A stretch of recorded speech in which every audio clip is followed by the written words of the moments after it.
And you'll send me a link. Yes, I will. Firstly, hello Terry. We're live. Oh, we're live. Okay, we're live in the sense of a recording. Yes, all right. So, thank you so much for joining me, Terry Hyde. My pleasure. Terry Hyde, psychotherapist. Am I correct in saying that? You are, yes, yep.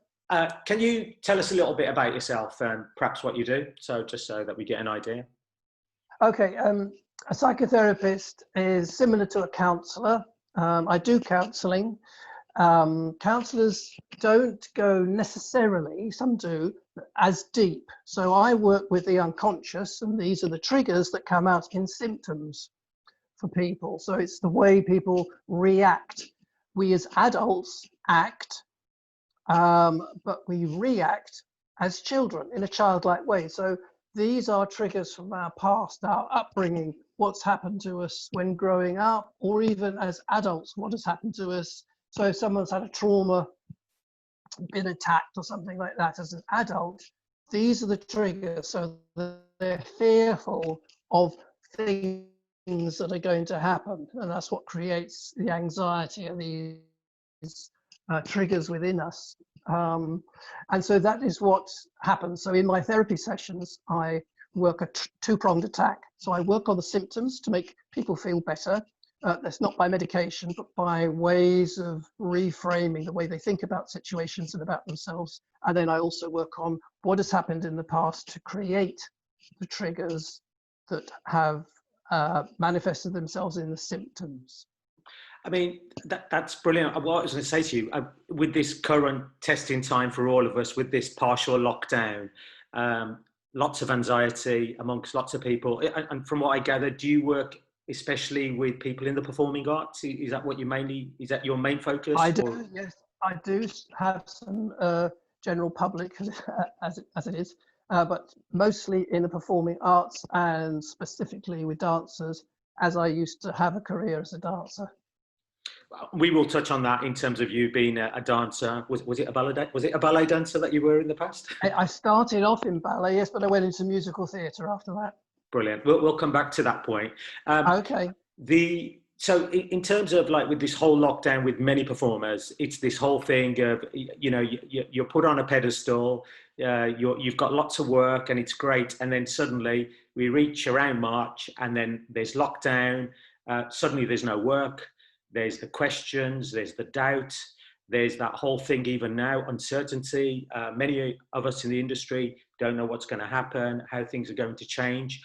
And it creates lots of anxiety. And for some people, mental breakdown, depression, everything else that kind of can, and some conditions can be worse. What would you say? I was going to say, not that it's that simple. Are there general things that there are do's and don'ts? I mean, I know that you probably would need to see each one on an individual basis, but are there generally do's and don'ts? Generally so, but Vimal, what you just gave me a list of are symptoms. Right. And so it's the individual, their unique way of looking at the situation. So there are some people that are looking at what has been happening with lockdown, etc., as an opportunity. What can I do? All this, I mean, I'm looking at the dancers. I'm on Instagram and I'm watching the classes that are now online. Well, there have been for months since lockdown, all these classes. And I've been suggesting to my clients, the therapy clients, I call them clients rather than patients, okay? And I've suggested, all right, you do ballet, but why not try something different? No one's going to see you. Try some tap, try some contemporary. Try some musical theatre, try some singing lessons. What about the musical instrument? What about painting or drawing? All of these things are online free at the moment. You know, try something different and that will take a bit of the anxiety away, but it all boils down to identity. Now we can go into my history later, but I started ballet class at 6 years old and I retired at 30. So that's however many years is my identity. So when you're looking at dancers, performers, even radio show hosts, that's their identity. What happens on this close down and this lockdown when you can't work anymore? So that is what is needed to be looked at, and an acceptance. So acceptance is the final thing of the grief cycle and the stages of grief. And that is what people are going through. There's a grief, stages of grief at the moment. What have they lost? Rather than reframing it, thinking, okay, what is the opportunity there for me to either change, do something different, run something along in parallel? And people, as humans, we tend to look on the negative side of things. And that's where our default is. And I know people say, yeah, but you're looking on the positive side, but this and this and this. Well, forget about this and this and this. Look on the positive side, because we create our own reality by the way that we think. And our thoughts create anxiety. Unless we've been attacked in the street and fight and flight takes action, we create the fight and flight within ourselves for no reason at all, because that is the way that we think. That is the way that we've been brought up to think. If we've had anxious parents, worrying parents, that's the environment in which we grew up. We're more susceptible to being anxious because of that. That's the way that they lived. That's how we picked it up. I assume staying in the home doesn't help though either all the time, though we have got access to things like, you know, video calls, whether it's Zoom or any other kind of technology or audio. You do need to, I assume you do need to get out, and I assume that's the... Yeah. Now that you're so right, Vimal, because by getting out, getting into nature, which is why they were saying about going to parks, etc., getting out, the greenery, it just makes you feel better. It has that feel-good factor that's built in. So getting out and exercising are two really positive mental health helps. I mean, I don't know a lot about the cycle of grief. I think I may have touched on it maybe in terms of the past itself, you know, where people go through this whole thing of blaming, acceptance, that whole kind of thing.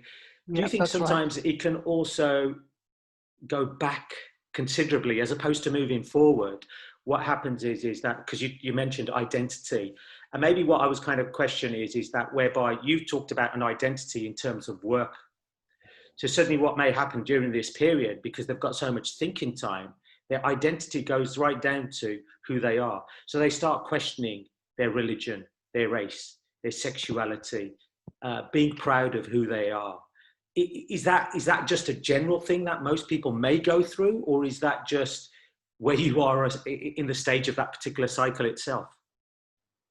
The cycle being, I mean, it's called stages of grief, but I think it should be called a cycle, because you're not necessarily going to go through stage 1, stage 2, stage 3. You're going to go round, and you might go back to the same thing again a few times until you've worked out and worked through those different stages. But identity is a very important factor. But when you have nothing else to do, the human tends to concentrate on negative things and starts looking at and exploring different aspects of who they are. Because when you're working, you supposedly have no time to do this. But now you have time, you can start looking at yourself, and it can be a positive way. It can be things that perhaps you don't like in yourself and that you need to work through and get rid of. And so when I say I do workshops for performing artists, when I say to them, don't be frightened of therapy. You don't have to be ill, you know, unwell, as in mentally unwell, to come to therapy. You may be at a crossroads in your life. You just want to talk through with someone, and therapy will help. So these sort of things that have been happening have created issues for people that issues aren't there. So they're creating it in their head. You're talking about religion, you're talking about sexuality, worrying about race, and wow, what about this? The situation in America that has created worldwide now about color and race, and so, and especially in the West Midlands as well. this has created a lot of upheaval in people's lives, that it has been brought to the fore. This is who I am. Be proud of it. And it's been hidden before. Mm-hmm. No, it's that thing, I assume it's whereby it's, as you say, it's in where people are creating it in their heads as well. Is there I'm coming back to a do thing or not to do thing. Is there something that somebody can say? Is it a case of where they say to themselves, it's just in my head, let it go? Is it, I know it's not as simple as that, but is there almost something like that people can do if they are going through things where they're questioning their identity, where they can just go, you're overthinking this, you're overanalyzing it, get out, go for a walk, get in touch with nature, start communicating with people, because obviously we're social animals, and there's nothing worse than being told you can't see your parents or grandparents for a hug, you know, whether it's grandchildren or you can't go and meet people. It just, some people are very touchy-feely, some other people, you know, they're quite distant. So I just didn't know whether there was something that perhaps people could do just to overcome those things. No, you're right. Everyone is unique. And so I can't sort of just say a general thing. Yes, you were right about getting out into nature, going to walk, exercising. For people that don't aren't touchy-feely, that's not going to affect them by not meeting people. But generally speaking, we are very gregarious animals, and we do like the hug, and we do like, and especially with family as well. And I think different cultures have different, you know, the white British are very, perhaps generally speaking, stiff upper lip. They're moving along to being more huggy, touchy-feely. But I think with different cultures, the families stick together. And not to be together is a real ripping apart of what's going on inside an individual. You know, you may be part of a family, but you may be working away, and you may have to been stuck working away, so you're not part of that family, and it tears inside the individual not to be with their family. No, and I mean, that then creates so much going on in the head, and that's when you start looking at yourself and start pulling yourself apart, and that's where therapy comes in as a positive move. And that's quite interesting, isn't it? Because like once you're in a habit of doing certain things, and then suddenly people say you can no longer do that, that's where all the, I assume, quite a few issues can arise. And you talk about different communities and different approaches where you get some families, like I'm from Asian background, our families are always in touch with one another. You know, I see my mom and dad, at least, even though we don't live with them, you know, at least 3-4 times a week. You know, which is, you know, mum will be around our house, we'll be around theirs. And then suddenly with lockdown, it's like, sorry, mum, you can't come around. We're not coming around to yours. And it's for them. And they don't understand that, do they? Exactly. And I think for a lot of the older generation, and not just in terms of the Asian community, I think for a lot of the older generation, I think it's been quite a testing time for many, because they've suddenly gone, what's this coronavirus? I think there was that whole thing again, another kind of cycle maybe, where it's a case of we've been through worse. You know, we went through World War II, you know, we've been through loads of other viruses, pandemics that have been going on. And now you're suddenly telling us we can't pop round to the house. So I assume from their perspective, it's been quite difficult. It is, yes, because it's part of their culture, part of your culture as well. Part of their culture is what they've grown up with. Have they come over? Are you second generation here or first generation? So I was born in the UK. So, you know, I was born here, but they obviously came over. So, but I mean, now they're kind of quite comfortable with it, you know, after a period of time where they suddenly realized, you know, when you said try something new, they're using laptops, you know, using mobile phones for WhatsApp conversations, which again, I assume it comes down to your thing about trying something new and doing something kind of different. So I want to come on to your particular story itself. So what made you've talked about you're a psychotherapist. What made you become a psychotherapist? Was there a turning point in your life? Because from going from being a performer, as you've said, and we'll touch on that as well, you've totally changed career. Was it at the age of 30 where you decided to change career, did you say?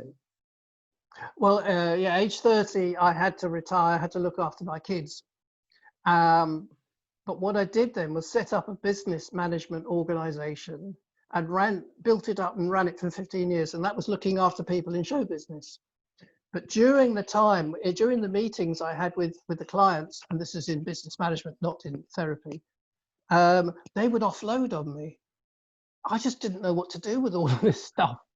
So after 15 years, when I sold the business, I then retrained as a psychotherapist. So there wasn't that sort of great leap, excuse the pun, from dancing to psychotherapy.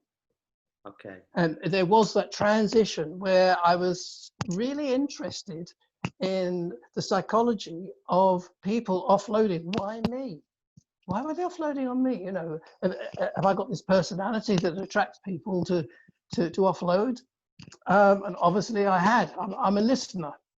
So I just used that and trained as a psychotherapist, and I found it really interesting. So the type of psychotherapy I do is Jungian psychodynamic, which is psychological analysis, or analytical psychology, I think Carl Jung called it. Okay. Is that through tests? Is that through whereby you show them images and go, well, what do you see? No. Okay. Nothing I'm probably like that. No, I'm probably going through is it the Rorschach ink test or something like that from my university days? I can't remember. I don't know. I might have even butterflies in ink. You know? That's it. That's the one. No, there's nothing like that. No, it is all talking. It is all gently inquiring as to why people have come for therapy, and why people have come for therapy are the symptoms. So maybe down the line, I mean, I'm going to use an extreme here. It was after about 2 months of therapy, this lady came to me, and she had anxiety and depression, and she also feared about going out of the house. And it was after about 2 months, so we're like 10 sessions in, she says, I was sexually abused as a child. So it takes a bit of time, a bit of building up of rapport and trust with the therapist to actually start. And that was the root cause of the symptoms, which is what I said to you right at the beginning about people come with symptoms, but what's underneath it all. Mm-hmm. And so it's not where somebody's suddenly going to turn up and go blah blah blah blah blah blah blah blah blah, and you go, oh, thank you, I've got all the information. Yeah, no, Vimal, that happens as well, because they can't offload to anyone in their family or friends because it is so different. I'm a stranger to them. Yeah. And as long as they can see and they can trust in the therapist, then they will. Some people just offload straight away. I mean, where do you kind of get your defense, in the sense of there might be some things that people say to you and you're kind of, well, you don't want to get emotionally attached because you're kind of thinking, oh my gosh, this is just horrific. I don't know whether I can deal with this. What do you do to kind of, I'm not saying a good bottle of whiskey or a bottle of brandy, but where do you get your comfort, or where do you have your defense mechanisms where you kind of go, you know what, I need to keep my distance from this so I don't kind of just fall into it and perhaps end up needing help myself? Okay, so there's different stages. So as part of my training, I did 4 years of weekly therapy. So I had to go to therapy weekly for 4 years. So it helps to clear yourself out, so you understand what your triggers are. And a lot of it is personal development as well, as you're going towards the end of the 4 years. As a therapist, and I'm registered with the British Association for Counselling and Psychotherapy, we have to have 1.5 hours a month of clinical supervision. So I'm in private practice. I don't work for anybody. So we have to do that. Now, when you're working for an agency or in the NHS, you should be getting clinical supervision monthly anyway. A lot of places don't, because they just either don't have time or they can't afford it. But we have to pay for our clinical supervision. So 1.5 hours, that helps to offload. Plus, there's also, if we still want to continue on a fortnightly or monthly basis, personal therapy for ourselves.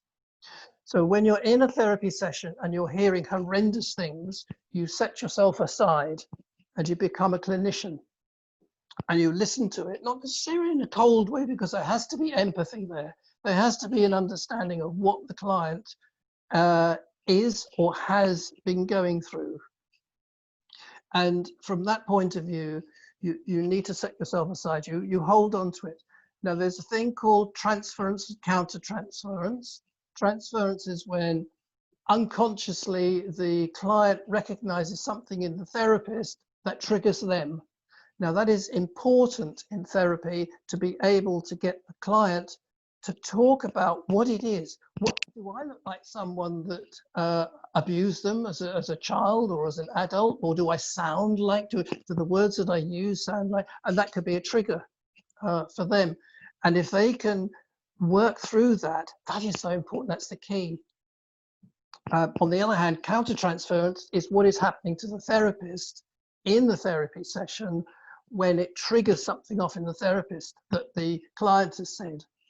I think one additional training course we have to do, yes, plus the fact we also have to do 30 hours a year of continuing professional development. So we're always having to do other courses. I remember on one course, an example was given that the therapist, a female, had an alcoholic husband, that they're no longer together, and there was a woman, client of this woman, who had an alcoholic therapist, and of course it triggered both of them, and that was what countertransference is. So she then had to understand, this is this woman, this is not my ex-husband who's an alcoholic. And so you have to be so careful. So Vimal, what you brought up then is so important. Yeah. No, that's good to know. It's that thing, isn't it? I assume, like when you see TV programs and what have you, where the people are speaking to a psychologist, psychiatrist, psychotherapist, they also can have issues, you know, because based on with them having to relive all those people's particular moments. I was wondering, it's almost like an element of acting where you're kind of method acting to a certain degree, I assume, where you're kind of reliving that whole stuff. But, you know, we talked about acting. So tell us a little bit about your ballet career, because that was a very successful career that you had. And I'm sure I've heard that you work with some very influential people in the industry as well. I did, but can I just go back to something that you just mentioned? Go on. I find this important. Psychiatrists and clinical psychologists don't have to have therapy in their training. So where does that leave you? I shall leave that hanging in the air. And I will now Gosh, that's wrong. Yes, yeah. Counselling psychologists have to go through therapy. Counsellors and psychotherapists have to go through statutory therapy as well. Gosh. But not psychiatrists or clinical psychologists. Damn. There you go. We need to get onto the government and change it, I think. So, So tell us about your background. Yeah. I started ballet when I was 6 years old because I was a lively child, and my mother didn't want to keep having the furniture mended because I kept jumping on the furniture. So she sent me to ballet class. I was the only boy there, and this was in the 50s. Wow. You're going to tell me that you inspired Billy Elliot, aren't you? Well, yes, because I come from a working class background. I might sound posh now, but my mother's a home help. My father was a tool maker with KLG spark plugs. Wow. Okay. So, and she had to do extra work. She took on extra work to pay for my dancing classes. And it was only a full grant from the Surrey County Council that I was able to get a scholarship with the RAD for 5 years and then go to the Royal Ballet School. So I went to the Royal Ballet Senior School in London. I lived just outside of London in Kingston-on-Thames. Otherwise, I couldn't have done it. So the Billy Elliot thing, yes, that was me down south. And my father was embarrassed at the fact that I was doing ballet. Although I was playing cricket for KLGs as a junior, he also wanted me to go to do some tests with trials with Chelsea Football Club. So I was all-round sports, football and cricket. And I played cricket right up into 40, I think I was, into different local clubs in Brighton where I used to live. Anyway, so I was doing ballet, and I went to a secondary school, so I was really bullied there about that until I'm short. I'm only 5'5", and these bullies were tall. And one of the bullies got hold around the back of my neck, got behind me. Now, because I'm short, there's a leverage there, and because being a dancer, even though I was about 12 or 13 then, I had a very strong core, you know, from doing ballet. And I just leant forward, and he went flying over my back onto the ground. And then they were taking the piss out of it, and they never said a word to me ever again. And so that's how you deal with bullies. And so in my therapy practice, and even in my workshops with pre-professional students, this is what, you know, that's how you stand up to bullies. You get them to lean over you, and then you throw them over. So I think that should be. You stand up to bullies, whether verbal or physical. Yeah, no. You know, you call them out. And so from the Royal, so I was in the Royal Ballet School, and I went into the Royal Ballet touring section. I'm mentioning touring section because there's an important point that is to do with the West Midlands. But I wanted to develop my character work a lot more, and there's a company called London's Festival Ballet. It's now called English National Ballet. I joined them as a soloist, and I spent the last 3 years in ballet doing a lot of principal roles as character work. I then wanted to do more. I wanted to use my voice. So I went into musical theatre, and the first show that I did was a UK tour of West Side Story. This was in 1972, and we went to the Birmingham Hippodrome. Mm-hmm. Brilliant. And so getting back to, and then I was doing film and television. So I did a TV special with Barbra Streisand, another one with Tommy Steele. I was in a West End musical called Billy, not Billy Elliot, Billy, with Michael Crawford for 2.5 years. What was he like? What was it like working with Michael? Well, he was okay with the dancers because he wasn't a dancer, but he was really tough on the other actors. Now I was understudy and second understudy to a couple of lead roles. And so when I came out of the dancing and did these acting roles, he was tough on me. He wasn't tough on me as a dancer. It's really interesting. So what kind of things in terms of how you were portraying the character, or what he wanted from you, or in terms yes, of... that sort of thing. So he'd give nearly all the actors notes at the end of the show. And yet he wasn't he wasn't the director. No, I won't tell you who the director was. The director was so weak. Okay. He'd never done. I'll Google it. The director had never done musicals before, and that's the thing. So he was straight play. Gosh. And it just didn't work. You know, everyone else was sort of working it the way that they wanted to. Yeah. So come on, I've got to say, did you occasionally with Michael Crawford go, "Ooh, Betty"? You must have had that kind of joke. I think at the beginning we did during rehearsals, and he was embarrassed. He was embarrassed by it. He wouldn't say much when we would laugh at him, because you see, because he wasn't a dancer and he was having some difficulties with it. Although by the end of the rehearsals, it was good. He was good. He was embarrassed by it all, and you could see his face go red, and he'd do the little boy looking down bit, and it was real. It wasn't put on either. It wasn't sort of a mock or sham little boy look. Okay. So it's really interesting working with someone like that. And how about with Barbra Streisand? Was that in a film? Did you say that you?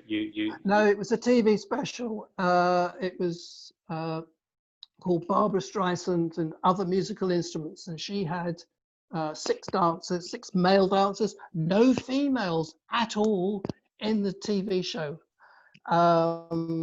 because she was the only female. And I found that I worked, if you've got any Italian listeners, I worked for 2 months in Italy in a cabaret with Raffaella Carrà, who back in the 70s was a big star then. I think she is still around now doing things, but she and I did a song together. I think in English, when she did the record in English, do it again. I think translated. Again, 6 boy dancers, no females. And Uh, did she give you any tips this time? A bit like my call, or was it the other way around where you were saying, "Look, no, Barbara, yeah, there was no tips, yeah." no Did tips you at not turn all. around to Barbara and go, "Look, Barbara, that was okay, but can you please just change this bit?" And not at all. No, you don't. You don't do anything like that with Miss Streisand, because that's Okay. what she had to call her, Miss Oh, really? Streisand. Gosh. Yeah, we filmed it up in Elstree Studios. It was called British Line Studios in those days, up in Elstree. And she wore the same costume, but in different colours. So the same long dress, it was all in different colours.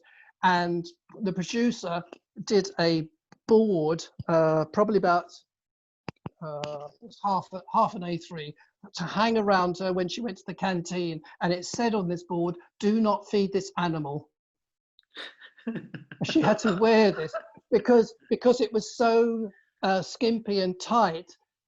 She must look exactly the same, so no bulges anywhere. And so the producer hung that around. She went along with it. You know, it was nice. So she did joke. Did you find that you were kind of very much yourself around those people, or did you kind of suddenly go, "Oh gosh, I'm not worthy," or "These guys need to be put on a pedestal"? Because obviously you get some people who do that, where they come across. I'm not saying that they were your heroes. They may have been, they may not have been, but you know, sometimes when you got people who are in the showbiz, and their whole career's been highlighted, and you know what they've achieved, people do put them on a pedestal. Were you that young little boy who was kind of lost, or did you kind of go, Not at all. Not at all. No. Princess Margaret was the patron of the Royal Ballet School, so my school. So we had her visiting a lot. We had her then husband, Anthony Armstrong-Jones, Lord Snowdon as he became. We performed in front of, as a school, we performed and did class in front of a lot of royals from abroad. So when they came over, they visited the school. And so you get into a sort of feel that they're human, because they were asking human questions, you know, when we were introduced to them afterwards. And so they're interested, they understand it. And the other thing that when we toured abroad, a lot of the places that weren't in Europe that we toured, so outside of Europe, the arts, not the Arts Council, British Council, that's right, the British Council sponsored a lot of that because they wanted to attract business. And in the receptions, the main question is, "And when did you start dancing?" So that there's an interest there. And the other thing that was interesting about that was that when I was dancing, and when clients come to me and they say exactly the same thing, they then ask, "What is your real job?" Whoa.